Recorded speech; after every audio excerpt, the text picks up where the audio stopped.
நீங்கள்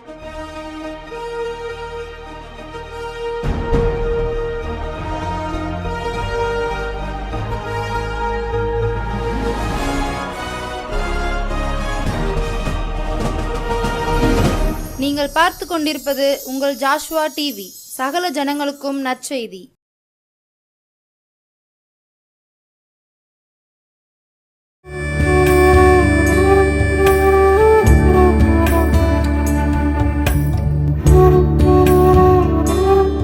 என் அன்பு Joshua TV நேயர்களே, இந்த நாளிலும் சேனைகளின் கர்த்தர் உங்களோடு பேசும்படியான ஒரு பாக்கியத்தை தந்திருக்கிறார். அவருடைய நாமம் மகிமைப்படுவதாக. நீங்கள் கொடுக்கிற அத்தனை ஜெப குறிப்புக்கும் நாங்கள் ஜெபிக்கிறோம்.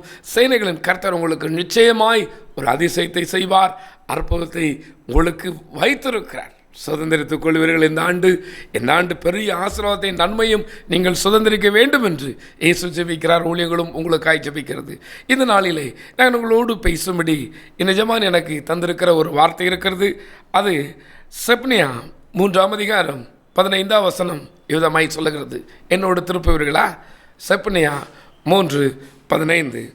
கர்த்தர் உன் ஆக்கினைகளை அகற்றி உன் சத்துருக்களை விலக்கினார். இஸ்ரவேலின் ராஜாவாகிய கர்த்தர் உன் நடுவிலே இருக்கிறார். இனி தீங்கை காணாதிருப்பாய். ஆமேன்னு சொல்லுங்களேன், சத்தமாக சொல்லுங்களேன். உங்கள் பக்கத்தில் யாராவது இருந்தால் அவங்க கையை பிடிச்சு சொல்லுங்களேன், இனி தீங்கை காணாதிருப்பாய். ஆமேன். சத்தமா. இந்த ஆண்டவர் பெரியவரும் பெரிய காரியங்களை செய்கிறவருமாகிய தெய்வாதி தெய்வன் சொல்கிறார், கர்த்தர் உன் ஆக்கினைகளை அகற்றினார். உடைய போராட்டங்களை, பிரச்சனைகளை, பாவங்களை, சாபங்களை அகற்றினாராம். யார் அவர்? கர்த்தர். வேதத்திலே நான் கர்த்தர் என்று 78 முறை என் ஆண்டவர் நமக்கு சொல்லியிருக்கிறார். நான் கர்த்தர், நானே கர்த்தர், என்னை இல்லாமல் வேறு ஒருவரும் இல்லை என்று 23 முறை சொல்லியிருக்கிறார் வேதத்திலே. நானே கர்த்தர், என்னை அல்லாமல் வேற ஒன்றும் இல்லைப்பா, நான் தான் கர்த்தர் என்று சொல்லியிருக்கிறார். 78 முறையும் நானே என்று 23 முறையும் யுதமாய் சொல்கிறது. எசாயா 45ஆம் அதிகாரம் 5வது வசனம் 6வது வசனம் சொல்கிறது, நானே கர்த்தர், வேறு ஒருவரும் இல்லை, என்னை தவிர தேவன் இல்லை, என்னை தவிர வேறு ஒருவரும் இல்லை என்று சூரியன் உதிக்கிற திசையிலும் அது அஸ்தமிக்கிற திசையிலும் அறியப்படும்படிக்கு நீ என்னை அறியாதிருந்தும் உனக்கு இடை கட்டினேன். நானே கர்த்தர், வேறு ஒருவரும் இல்லை. என் ஆண்டவருடைய வேதம் விதமாய் சொல்கிறது, சூரியன் உதிக்கும் திசை கிழக்கிலிருந்து மேற்கு வரைக்கும் நான் பார்த்தேன், அது அஸ்தமிக்கிறது, வெளிச்சத்திலே நான் பார்த்தேன், இருளிலும் நான் பார்த்தேன், வேறு ஒருவரும் இல்லை. எங்கோ நிம்மதியை தேடி அலைந்து கொண்டிருக்கிற என் சகோதரனே, என் சகோதரியே, எப்படி என் குடும்பத்துக்கு நிம்மதி கிடைக்குமா? என் பிள்ளைகள் என் பேச்சை கேட்பார்களா? என் பிள்ளைகள் வாழ்ந்திருக்குமா? எனக்கும் ஒரு ஆசீர்வாதம் உண்டுமா? நான் என்ன செய்வேன்? இந்த ஆசீர்வாதத்தை பெற்றுக்கொள்ள, சுகத்தை பெற்றுக்கொள்ள நான் என்ன செய்ய வேண்டும்? நிம்மதியை பெற்றுக்கொள்ள நான் என்ன செய்ய வேண்டும் என்று அலைந்து கொண்டிருக்கிற, தேடிக்கொண்டிருக்கிற என் அன்பு சகோதரனே, என் அன்பு சகோதரியே, உனக்குத்தான் இந்த வார்த்தை. நானே கர்த்தர் என்று இயேசுவின் ரட்சகர் சொல்லுகிறார். ஐயா, என்னை தவிர வேறு ஒருவரும் இல்லை, நான் உன் நடுவில் தான் இருக்கிறேன். எங்கே தான் இருக்கிறாரா? ஐயா, இன்றைக்கு எங்கெங்கோ தேடுகிறோம். தெய்வம் ஒருவர் உண்டா? தெய்வம் எப்படிப்பட்டவர் அவர்? இந்த தெய்வத்தை பார்க்க நாம் பலி செலுத்த வேண்டுமா? பலியாக வேண்டுமா? இல்லையே வேறு ஏதாவது பணங்களை, பொருட்களை கொடுக்க வேண்டுமா என்று ஜனங்கள் தேடுகிற பொழுது என் எஜமான் சொல்கிறார், நான் உன் நடுவில் இருக்கிறேன்ப்பா, நான் உன் நடுவில் இருக்கிறேன், நான் உன் நடுவிலே தான் இருக்க விரும்புகிறேன் என்று சொல்லுகிறார். வேதம் சொல்லுகிறது. ஐயா, ஏசாயா 45:18 சொல்லுகிறது, அவர் யார் என்பதை, வானங்களை சிருஷ்டித்து பூமியையும் வெறுமையாயிருக்க சிருஷ்டியாமல் அதை குடியிருப்புக்காக செய்து படைத்து அதை உருவேற்றின தேவனாகிய கர்த்தர் சொல்லுகிறதாவது, நானே கர்த்தர், வேறு ஒருவரும் இல்லை. நான் பூமியை உருவாக்கினேன், அதை வெறுமையாக இருக்க விடாமல் அதில் மனுஷர்களை உருவாக்கி நான் அதில் நடுவில் இருக்கிற கர்த்தர் என்கிறார். எனக்கு அருமையான தேவஜனமே, எனக்கு அருமையான கர்த்தருடைய பிள்ளையே, என் ஆண்டவருடைய வேத விதமாய் சொல்கிறது. ஏசாயா 44:8 சொல்கிறது, என்னை தவிர வேறே தேவனும் இல்லை, வேறே கண்மலையும் இல்லை, வேறு ஒருவனையும் நான் காணேன் என்று சொல்லுகிறார். நான் வெளிச்சத்தில் தேடி பார்த்தேன், வேற கர்த்தர் இல்லை. நான் இருட்டில் தேடி பார்த்தேன், வேற கர்த்தர் இல்லை. நான் சூரியன் உதைக்கும் திசை கிழக்கில் தேடி பார்த்தேன், வேற கர்த்தர் இல்லை. மேற்கிலும் தேடி பார்த்தேன், வேற ஒரு கர்த்தர் இல்லை. பூமி எங்கும் இல்லை. வேதம் சொல்லுகிறது, இவரை எல்லாமல் ரட்சிப்பும் இல்லையாம், இவரை எல்லாமல் ரட்சிப்பு இல்லை, இவரை எல்லாமல் விடுதலை இல்லை, இவரை எல்லாமல் மன்னிப்பு இல்லை. இயேசு கிறிஸ்து அல்லாமல் வேறொரு இரட்சகரும் கண்மலையும் நமக்கு கொடுக்கப்படவில்லை. பரலோகத்துக்கு போவதற்கு இயேசு கிறிஸ்துவின் நாமத்தை அல்லாமல் வேறே ஒரு நாமம் இந்த பூமியிலே கொடுக்கப்படவில்லையாம். அவர் எப்படிப்பட்டவர்? காணக்கூடாத இறைவன், மனுஷனில் ஒருவரும் காணக்கூடாதவரும் கண்டிராருமாகிய தேவாதி தேவன் நம்மேல் வைத்த அன்பினாலே காணக்கூடியவராய், தொடக்கூடியவராய், நம்முடைய பாவங்களுக்கு அக்கிரமங்களுக்கு மறிக்கவே இந்த பூமிக்கு வந்தார் ஐயா. அநேகர் இந்த பூமிக்கு வந்தார்கள். நான் அவருடைய அவதாரம், இவருடைய அவதாரம் என்று சொல்லிக்கொண்டு அநேக அவதாரங்கள் வந்தன, வந்து கொண்டு இருக்கின்றன. இவர்கள் எதற்காக வந்தார்கள்? என் ஆண்டவருடைய வேதம் சொல்கிறது ஐயா, என் எஜமான் வந்ததே மனிதனுடைய பாவங்களை நீக்க, மனிதனுடைய சாபங்களை நீக்க, நமக்கு சமாதானத்தை கொடுக்க, நமக்கு ஆசீர்வாதத்தை தருவதற்காகவே அவர் மறிக்க வந்தார். ஒரே ஒரு தெய்வம் தான் சொன்னது, நான் மனுஷனாக வந்திருக்கிறேன். மிச்சம் எல்லா மனுஷனும் சொன்னாங்க, நான் தெய்வமாக வந்திருக்கேன், தெய்வமாக வந்திருக்கேன்னு. இன்னைக்கு சொல்லிக்கிட்டு இருக்கு.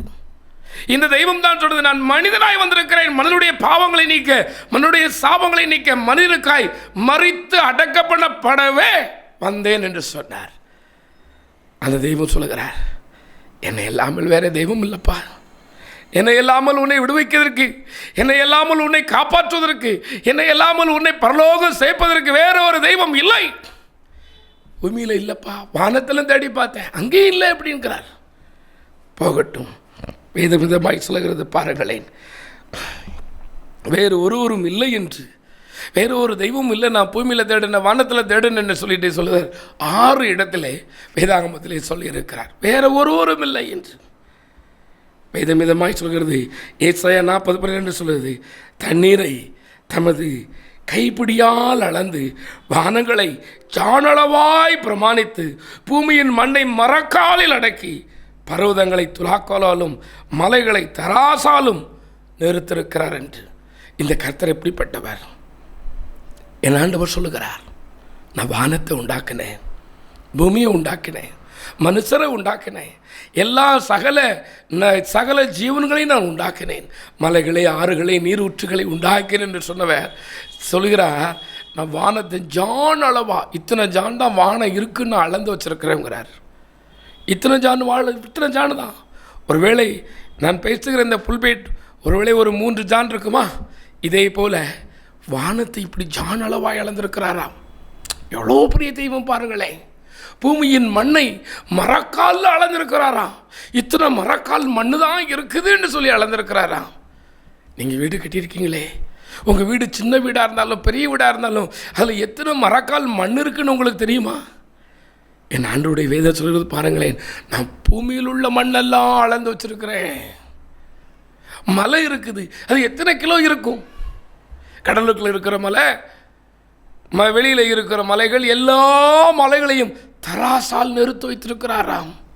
அவ்வளோ பெரிய வல்லமை உள்ள தெய்வம் சொல்லுகிறார், நான் உன் நடுவில் வருவேன்ப்பா, நான் உன் நடுவில் வருவேன், நான் உன் நடுவில் வந்தா நீ தீங்கை காண மாட்டாய். ஆமேன்னு சொல்லுங்களேன். கைகளை தட்டி நன்றி சபான்னு சொல்லுங்களேன். அப்போ சொல்லுறேன், நான் உன் நடுவில் இருக்கத்தான் விரும்புகிறேன். நான் பெரிய தெய்வன் தான், காணக்கூடாத இறைவன் தான், சர்வத்துக்கும் எஜமான் தான், சர்வ சிருஷ்டிக்கு காரணர் தான். ஆனால் உன் நடுவில் வாசம் பண்ண விரும்புகிறேன், உன் நடுவிலே வர விரும்புகிறேன். என கண்மன தேவனுடைய ஜனமே, வேதத்திலே யுதமாய் சொல்லுகிறார். புலம்பல் 4ஆம் அதிகாரம் 22வது வசனம் சொல்கிறது, சியோன் குமாரத்தியே, உன் அக்கிரமத்துக்கு வரும் தண்டனை தீர்ந்தது, அவள் இனி உன்னை அப்புறம் சிறைப்பட்டு போக விடார். என் ஆண்டவர் சொல்லுகிறார். இதை நம்புகிற, இந்த செய்தியை பார்க்கிற எனக்கு அன்பான தேவனுடைய ஜனமே, உன் அக்கிரமத்துக்கு வரும் தண்டனை தீர்ந்தது. நியாயமாய் நம்முடைய பாவங்களுக்கு, அக்கிரமங்களுக்கு, நம்முடைய மீறலுக்கு வரக்கூடிய தண்டனையை இயேசு ரட்சகர் தீர்த்தாராம். எதனால்? உங்கள் நடுவில் என் வாசஸ்தலத்தை ஸ்தாபிப்பேன் என்று லேவியராகமம் 26ஆம் அதிகாரம் 11ஆம் வசனத்திலே சொல்லியிருக்கிறார். உன் நடுவில் இருப்பேன். சகோதரனே, சகோதரியே, நீ ஒரு வேளை சொல்லலாம், எங்கள் நடுவிலே யார் வருவார்? எங்களை நேசிக்க ஒருவரும் இல்லையோ? உயர்ந்தவன், தாழ்ந்தவன், ஏழை, பணக்காரன் என்று பிரித்து வைத்திருக்கிறார்களே, எங்கள் நடுவே வருவீர்களோ? இந்த இயேசு தெய்வம் சொல்லுகிறது, ஐயா, எங்கே 2 பேர் 3 பேர் நாமத்தினாலே கூடி இருக்கிறார்களோ அங்கே அவர்கள் நடுவே இருக்கிறேன் என்று இருக்கிறார். ஆமென் சொல்லுங்களேன், சத்தமா சொல்லுங்களேன். இருக்கிறேன். நீ என் நாமத்தினால எங்கே நீ கூடினாலும் சரி, நீ எங்கே என் நாமத்தை உயர்த்தினாலும் சரி, எங்கே என் நாமத்தை நீ தேடினாலும் சரி, அங்கே நான் இருக்கிறேன். இருக்கிறவராகவே இருக்கிறாராம். ஒரு நாளும் சாவாமை உள்ள தெய்வம் இவர். சாகாதவர், சாவாமை உள்ள சாகாத இந்த தெய்வம் சொல்கிறது, நான் உன் நடுவில் இருக்கிறேன், இனி நீ தீமை காண மாட்டாய். இது நாள் வரை, இது 2025 வரை வருகிறதும் போகிறதுமாய் தீங்கு உன்னை ஒவ்வொரு நாளும் காயப்படுத்தி காயப்படுத்தி நீ காயப்பட்டு போனாயோ என் சகோதரனே, என் சகோதரியே, ஐயோ இந்த காயம் விதமாய் இருக்கிறதே, பிரச்சனையின் மேல் பிரச்சனை, வருத்தத்தின் மேல் வருத்தம், எனக்கு தெய்வம் ஒருவர் இருப்பார் என்றால் எனக்கு ஏன் இது சம்பவிக்கிறது என்று புலம்புகிறாயோ? உங்களுக்கு தானையா, உங்களுக்கு தானமா இந்த வார்த்தை. என் ஆண்டவர் சொல்கிறார், நான் உன் நடுவிலே இருக்கிறேன், இனி நீ தீங்கை காணாதிருப்பாய். உன் நடுவிலே அவர் வர விரும்புகிறார். நீ அவரை ஏற்றுக்கொள்ளும் போது, அவரை அப்பா என்று அழைக்கும் போது, தெய்வமே என்று நீ கூப்பிடும் பொழுது அவர் உன் நடுவிலே வருவார். ஒரு நாள் ஒரு அருமையான தெய்வ மனிதர் சொன்ன ஒரு சம்பவம். ஒரு பெரிய வீட்டிலே இருக்கிற ஒரு மனிதனுக்கு நிம்மதி இல்லை, பிரச்சனை, போராட்டம். அவனுடனே அருகே இருக்க ஆலயத்துக்கு போயிருக்கிறார், செபித்திருக்கிறார். அங்கே இருந்தவர் சொல்லியிருக்கிறார்கள், இந்த இயேசு தெய்வம் நம்மோடு வருகிற தெய்வம். இந்த இயேசு தெய்வத்தை தேடி நீ எங்கும் போக வேண்டாம், அவர் உன்னோடு தான் வருவார், அவர் உன் அருகே தான் இருப்பார். நீ ஒருவேளை உன்னுடைய மாம்ச கண்களால் இதை காண முடியாது, உன்னுடைய ஆவியின் கண்களால் காணலாம். அவர் உன்னோடு இருப்பதை நீ உணர்ந்து கொள்ளலாம் என்று சொல்லியிருக்கிறார்கள். அவர் போயிருக்கிறார். தனிமையான வீடு. சொந்தம் என்று சொன்னவர்கள் இவருடைய மேட்டுமையால், பெருமையினால், இவரத்தில் இருந்த தலைக்கணத்தினால் சொந்தங்களெல்லாம் விட்டு போய்விட்டன. மனைவி போய்விட்டாள், பிள்ளை போய்விட்டாள், எல்லாம் போய் பெரிய வீட்டில் ஒருவராயிருக்கிறார். இவருக்கு இந்த இயேசு கிறிஸ்துவை அழைக்க விருப்பமாயிற்று. அவர் அழைக்க ஒவ்வொரு நாளும் பேச ஆரம்பித்தாராம். பேச ஆரம்பிக்க ஒவ்வொரு நாளும் அவர் தன் அருகே ஒரு சேரை வைத்துக் கொள்வாராம். அப்பா நன்றி அப்பா, இன்னைக்கு காலையில் எழுந்துட்டேன், இன்னைக்கு என் மகளோட பேச நான் விரும்புதேன் டேடி, என் மகளோட பேச நான் விரும்புதேன். என் மகளை என் பெருமையினால், என்னுடைய கண்டிப்பினால், என்னுடைய பண திமிருனால நான் வீட்டுக்குள்ளே சேர விடாமல் பண்ணிட்டேன்ப்பா, நான் பேச விரும்புதேன்ப்பா பாரு. சாயங்காலத்துக்குள்ள மகள் வருவாளாம், சந்தோஷப்படுவாராம். ஐயோ என் எஜமானை நான் அழைத்தேன், என் எஜமான இடத்தில் சொன்னேன், நீ வந்துட்ட மகளே, நான் பழைய ஆள் இல்லைம்மா, நான் பழைய ஆள் இல்லை, நான் இப்போ ஏசு அப்பாவை தெரிஞ்சுக்கிட்டேன், எனக்குள்ளே இருந்த பெருமை போயிருச்சு, எனக்குள்ளே இருந்த பணக்கார திமிரு போயிருச்சு, எனக்குள்ளே இருந்த நான்கிற அந்த அகந்தை போய்விட்டது. இந்த இயேசு தெய்வத்தை என்னுடைய வீட்டுக்கு அழைச்சதுனால எனக்கு சந்தோஷம் இருக்குமா? உங்கள் அம்மாவையும் வர சொல், உன் தம்பியை வர சொல், என் சொந்தங்களை வர சொல் என்று சொன்னாராம். அவ்வளவுதான். நாளைக்குள் இது சொல்கிறார். அப்பா, நம்ம அப்பாவுடைய நடவடிக்கையில் ஒரு சேஞ்ச் தெரியுது, ஒரு சேஞ்ச் இருக்குது. அவர் சொல்லுகிறார், இயேசு கிறிஸ்து வந்தார் என்று புலம்பிக் கொண்டு இருக்கிறார். அவருடைய பேச்சிலே ஒரு அன்பு இருக்கிறது, அவருடைய பேச்சிலே ஒரு நம்பிக்கை எனக்கு இருக்கிறது. அம்மா, அப்பா திருந்திட்டார் வாங்க, தம்பி அப்பா திருந்திட்டார் வாங்க. சொந்தங்கள் வந்தன. அப்புறம்தான் வசதியான வீட்டுக்கு சொந்தங்களை சொல்லவா செய்யணும், எல்லா சொந்தமும் வந்தாச்சு. சந்தோஷம். அவர் சொல்கிறார், நான் முதலாவது இந்த இயேசு தெய்வத்தின் வீட்டுக்கு அழைத்தேன் ஐயா, இந்த இயேசு தெய்வத்தை என் நடுவிலே வர விரும்புகிற அந்த தெய்வத்தை நான் அழைத்தேன். அவர் வந்தார். சந்தோஷம் வந்தது, நிம்மதி வந்தது, பிரச்சனை போனது, வருத்தம் போனது, பயம் போயே போனதுங்கிறார். மரணத்தை குறித்த பயமோ, நாளையை குறித்த வருத்தமோ, கடனை குறித்து கவலையோ, இந்த இயேசு ரட்சகர் உள்ளே வரும் பொழுது இவைகளுக்கு அங்கே இடமில்லாமல் போய்விடும். ஆமென், ஆமென், ஆமென், ஆமென் சொல்லுங்களேன். இவைகளுக்கு அங்கே இடமில்லாமல் போய்விடும். ஏனென்றால் இவர் சர்வத்துக்கும் எஜமான், சர்வ சிருஷ்டிக்கும் காரணர், எல்லாவற்றையும் செய்து முடிக்கிற வல்லமை உள்ள தெய்வன் இவர் நடுவிலே வருவார். நான் வேதத்திலிருந்து ஒரு மனிதனை உங்களுக்கு காண்பித்து கொடுக்க இருக்கிறேன். அங்கு சாத்ராக், மேஷாக், ஆபேத்நேகோ என்ற தானியேலின் ஒன்றாக இருந்த மனிதர்கள், அன்றைக்கு இவர்கள் மற்ற தேசத்துக்கு சிறைப்பட்டு போனார்கள். இவர்கள் அழகானவர்களாய், திறமசாலிகளாய், ராஜ குலத்தாரர்களாய் இருந்ததினாலே இவர்களை அரண்மனையில் இவர்களை வேலைக்கு வைக்க வேண்டும் என்று விரும்பி அந்த ராஜா கொன்று போடாமல் கொண்டு போயிருந்தான். இவர்கள் போனவர்கள் இங்கே பரிசுத்தமாய் வாழ்ந்தவர்கள் அங்கேயும் பரிசுத்தத்தை காத்து கொண்டார்கள். தன்னை சிறைப்படுத்தி கொண்டு போன அந்த தேசத்திலும் கர்த்தருக்கு பரிசுத்தமாய் சாப்பாட்டிலிருந்து எல்லாத்திலையும் பரிசுத்தமாய் காத்து கொண்டார்கள். ஐயா, இன்னைக்கு வசதி வரையும் நீ எல்லாத்தையும் விட்டுட்டு பரிசுத்தத்தை இழந்துடுத. அருமையான சகோதரனே, சகோதரியே, இந்த தானியேலின் வாழ்க்கையை நான் உங்களுக்கு புதிதாய் சொல்ல வேண்டிய அவசியம் இராது. இந்த தானியேலின் வாழ்க்கையை நீங்கள் அநேக முறை கேட்டிருக்கலாம், வாசித்திருக்கலாம், தியானித்திருக்கலாம், பிரசங்கித்திருக்கலாம். இந்த தானியேலை பாருங்கள் ஐயா, தனக்கு ஒரு மேன்மை கிடைத்த பின்பும், தனக்கு ஒரு உயர்வு கிடைத்த பின்பும், தன் ராஜாவுக்கு அடுத்தபடியாய் இருந்த பின்பும் தன்னை தீட்டுப்படுத்த விடவில்லை. எந்த ஒரு காரியத்தையும் தன்னை தீட்டுப்படுத்தாதபடி பார்த்து கொண்டார். ஐயா, இன்றைக்கு வேலை கிடைக்கும் பொழுது இருக்கிற அந்த ஜெபம், வேலை கிடைக்கும் முன்பு இருந்த அந்த தியானம், வேலை கிடைக்கும் முன்பு இருந்த வைராக்கியம், வேலை கிடைத்ததும் வசதி வரையும், திருமணம் முடிந்ததும், வீடு கட்டப்படவும், சுகம் கிடைக்கவும் இருப்பதில்லை. தானியேல் தான் யார் என்பதை மறக்காமல் இருந்தான். தன்னை யார் உயர்த்தினது என்பதை மறக்காமல் இருந்தான். அந்த தானியேலை ராஜா சொல்கிறார், சிங்கக்கு தான் அந்த தீக்குள்ள போட்டிருப்பா, தீக்குள்ள போட்டுரு.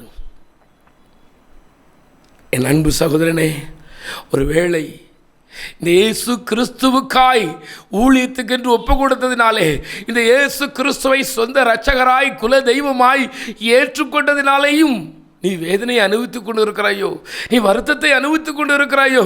ஐயோ, இந்த இயேசு இயேசுன்னு சொன்னதுனால தான் என்னை வேலையை விட்டு தூக்கிட்டாங்க, இந்த இயேசு இயேசுன்னு சொல்லிக்கிட்டு தெரிஞ்சதுனால தான் எனக்கு இந்த பிரச்சனை, என் குடும்பம் என்னை ஒதுக்கிட்டு, என் சொந்தங்கள் என்னை ஒதுக்கிட்டு, என் கணவர் என்னை வெறுக்கிறார், என் மனைவி என்னை வெறுக்கிறாள் என்று புலம்புகிறீர்களா?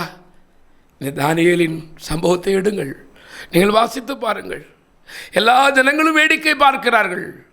இவன் இன்றையோடு அழிந்தான், முடிந்தது, இவனுக்கு அக்கறை கிடைத்து விட்டது, இனி இவ்வளவுதான் இவனுடைய கதை என்று சொல்லி வேடிக்கை பார்க்கும் பொழுது எல்லோருடைய கண்ணும் திறக்கப்படுது. அது வரைக்கும் இவங்க கண்ணு திறக்கப்படலை. ஆமென் தானே? என் அன்பு சகோதரனே, சகோதரியே, நீ பிரச்சனை போராட்ட வேதனை அனுபவிக்கும் வரைக்கும் அவருடைய கண்கள் திறக்கப்படாது. என்றைக்கு நீ அனுபவித்து, இயேசுவே எனக்கு இவ்வளவு போராட்டமா, இவ்வளவு வருத்தமா என்று நீ புலம்பும் பொழுது, அன்றைக்கு உன்னை காண்கிறவருடைய கண்கள் திறக்கப்படும். உன்னோடு தேவன் இருக்கிறார், அவர் உன்னோடு தான் இருக்கிறார் என்பதை உன்னை பார்க்கிற ஜனங்கள் அறிந்து கொள்வார்கள். 3 பேருன்னு சொல்லி கிடந்த ராஜா, பிரதானி, ஜனங்கள் எல்லாரும் தூக்கி போட்டையும் 4 பேரை பார்க்குறாங்க. அந்த ராஜா பிரமித்து போகிறார். நான் 3 பேரை தானே போட்டேன், கொண்டு போனவன் முதலே கருகிட்டான், இவரை கொண்டு போய் போட இவருடைய கட்டளை கடுமையாக இருந்தனாலே நடு தீயில கொண்டு போய் தான் போடணும்னு சொல்லி சல்லாக்களோடும் குல்லாக்களோடும் நெருப்பு படாத அந்த கவசத்தோடு போனவன் எரிஞ்சு சாம்பலாகி முன்னமே விழுந்துட்டான். எந்த சல்லாவும் இல்லாமல் குல்லாவும் இல்லாமல் போனவன். 3 பேர் போனவங்க அப்படி காயா, அப்படி சாயங்காலத்தில் ரிலாக்ஸ் பண்ண மாதிரி அப்படி ரிலாக்ஸாக லாந்திக்கிட்டு இருக்கிறாங்க. ஆனால் அதன் கூட ஒருவர் இருக்கிறார், அதன் கூட ஒருவர் வந்து விட்டார். அவருடைய சாயல் தேவனுடைய சாயலாக இருக்கிறது என்று கண்டார்கள். ராஜா பயந்து பிரமித்து போனான் என்று சொல்லுது. பயந்துட்டான். 3 பேரை தானே போட்டோம், 4 ஆள் உள்ள உலாவுதாங்களே. நான் நினைக்கிறேன் என் எஜமான் முதலாவது முன்னே போயிருப்பார், என் எஜமான் முன்னே போயிருப்பார். அன்றைக்கு இஸ்ரவேலருக்கும் எகிப்திற்கும் வித்தியாசத்தை காட்டினது போல அன்றைக்கு அந்த கொண்டு போனவனுக்கு அக்கினி. ஆனால் தேவனுடைய நாமத்துக்காய் தன்னை ஒப்பு கொடுத்தவர்களுக்கு அது அப்படியே ஏசி போல இருந்தது. காயா உலாவுதாங்க. எப்பண்டா கூப்பிட போகிற வழி வந்துக்கிட்டேன், அது வரைக்கும் வெளியே வர மாட்டேன் அப்படின்னு அப்படி காயா அப்படி சுற்றி நானாக இருந்த செஞ்சிருப்பேன். யோசித்து பார்ப்பேன், எல்லாத்துக்கும் சொல்லியிருப்பேன், டாட்டா உள்ள வரியா, வந்து பாக்கியா என் தெய்வம் இப்படிப்பட்டவர், வந்து பாக்கியான்னு சொல்லியிருப்பான். அதே போல சொல்லியிருப்பார், உள்ளே வந்து பாரு அக்கினி எவ்வளோ வேதனை வந்து பாரு, ஆனால் என் சட்டை கருகலை பாரு. அன்னைக்கு அவருடைய சட்டை, அவருடைய தலைமுடி கருகலை, ஒரு முடி கூட கருகாம அப்படி காயால் ஆந்தி வருகிறார்கள். ஏன்? அவர்கள் நடுவே எஜமான் வந்து விட்டார். அவர் வந்த மாத்திரத்திலே அக்கினிக்கு பலனில்லாமல் போய்விட்டது. இன்றைக்கு அக்கினியை போல உன்னை நெருக்குகிறார்களோ, உன்னை வேக வைக்கிறது போல உன்னை குத்தி உன்னை வருத்தப்படுத்துகிறார்களோ, சகோதரனே சகோதரியே, நீ ஒரு அக்கினியில் கிடக்கிற ஒரு புழுவை போல துடித்து கொண்டு இருக்கிறாயோ. ஏன் இந்த வாழ்வு, எனக்கு ஏன் இந்த நிலை, எனக்கு ஏன் என்று புலம்புகிறாயோ. உங்களுக்கு தான் இந்த வார்த்தை, இனி நீ தீங்க காண மாட்டோமா. சேனைகளின் கர்த்தர் நடுவிலே இருக்கிறார். அவர் வல்லமை உள்ள தெய்வம், அவர் வல்லமை உள்ளவர். நமக்காய் வந்த ஒரு தெய்வம் ஐயா. அம்மா, இந்த இயேசு தெய்வம் உன் நடுவிலே வந்து விட்டால் தீங்கை நீ காணாதிருப்பாய். அவர் நடுவிலே வரும் வரை நீ தீங்கோடு போராடி கொண்டிருக்கலாம், பிரச்சனையோடு வேதனையோடு போராடித்தான் கொண்டிருக்கலாம். ஆனால் பிரச்சனை போராட்டம் உன்னை மேற்கொள்ளாது. இன்றைக்கு உன் நடுவில் எழுப்பாயா? என் சகோதரனே, என் சகோதரியே, எனக்கு அருமையான தேவஜனமே, கொஞ்ச நாளைக்கு முன்னாடி ஒரு கன்வென்ஷன் கொடுத்து கலைக்கப்படும் பொழுது, ஒரு பெரிய பட்டணத்திலே கன்வென்ஷன், அநேகர் செபித்தார்கள். 2 சின்ன பிள்ளைங்க, ஒரு பிள்ளை 2வது படிக்குது, ஒரு பிள்ளை பால்வாடி போகுது. அந்த பிள்ளை சொல்லுது, 2வது படிக்கிற பிள்ளை, எனக்கு ஜோம் பண்ணுங்கன்னுது. நானும் எதுக்காகம்மா உங்கள் வீட்டுக்கு உனக்கு நான் ஜோமனுன்னு சொல்லி கேட்டேன். நான் நினச்சிக்கிட்டேன் இது வியாதின்னு சொல்லுவாளோன்னு சொல்லி. அப்போ சொன்னது, எங்கள் அம்மா அப்பா 2 பேரும் சண்டை போட்டுக்கிட்டே இருக்காங்க, எப்போ பார்த்தாலும் எனக்கு நிம்மதியே இல்லைங்குது. 2வது படிக்கிற பிள்ளை, எனக்கு நிம்மதி இல்லைங்கிறது.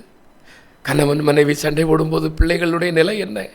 கணவன் மனைவி நீங்கள் ஒருவருக்கொருவர் பேசாது இருக்கும்போது உங்கள் பிள்ளைகளுடைய இருதயம் எப்படி இருக்கும்? இன்றைக்கு ஒப்புரவாகு. தேவன் தந்த கணவன், தேவன் தந்த மனைவி, தேவன் தந்த பிள்ளைகள், தேவன் தந்த சபை, இந்த சபையோடு நீ ஒப்புரவாக வேண்டும்.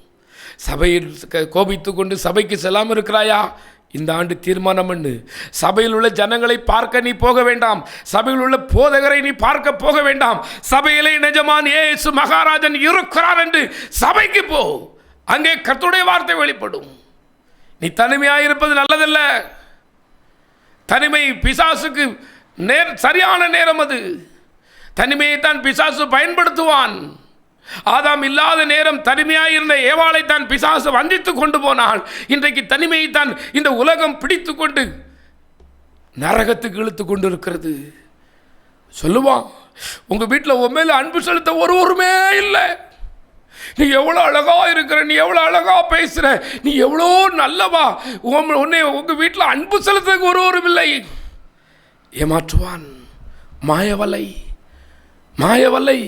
சிக்கிக்கொள்ளாதே. சகோதரனே, சகோதரியே, உன்னை உன் கணவர் புரிந்து கொள்ளவில்லை, உன்னுடைய மனைவி உன்னை புரிந்து கொள்ளவில்லை, உன் குடும்பம் உன்னை புரிந்து கொள்ளவில்லை என்று முதலாவது நயமாய் பேசித்தான் உன்னை தனிமைப்படுத்துவான். தனிமை மிக கொடுமையானது. இன்றைக்கு இந்த இயேசு கிறிஸ்துவின் நடுவில் அழைப்பாயா? இந்த இயேசு கிறிஸ்துவினை அழைக்கும் பொழுது சமாதான சந்தோஷத்தை உனக்கு தர போதுமானவராக இருக்கிறார்.